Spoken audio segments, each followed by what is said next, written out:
O 10 de marzo do 72, a policía franquista asasinaba en Ferrol a Amador Rei e Daniel Niebla. Eran obreiros da Bazán que se movilizaban por un convenio de empresa que tiña que ser xusto. Ese día houbo 16 feridos de bala, 160 despidos e centos de detidos. A ditadura foi un réxime sanguinario que matou ata o día final. A represión chegou a centos de miles de persoas nos centros de traballo, nas universidades ou nas igrexas. Pero o movemento obreiro soubo plantarlle cara. Primeiro en Ferrol e despois en Vigo. Galicia púxose á vanguarda da loita obreira e pola democracia. O seu eco chegou ata Le Monde, The Guardian ou o propio Financial Times.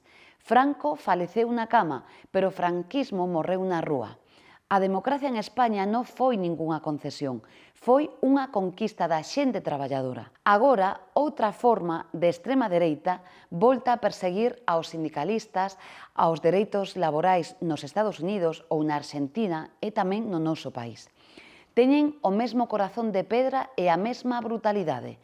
Non lles temos medo. En tempos moi escuros fomos quen de soñar e de loitar. Volveremos plantarlles cara. Hoxe, como traballadores e traballadoras, como cidadás, temos que tomar a democracia nas nosas mans. Sen Estado social non hai democracia. A mellor defensa da democracia é darlle vida, conquistar dereitos, facela avanzar. Esta mañá, o Goberno de España aprobou por primeira vez na historia da democracia, no Consello de Ministros, unha declaración de condena do 10 de marzo e recoñecemento das vítimas.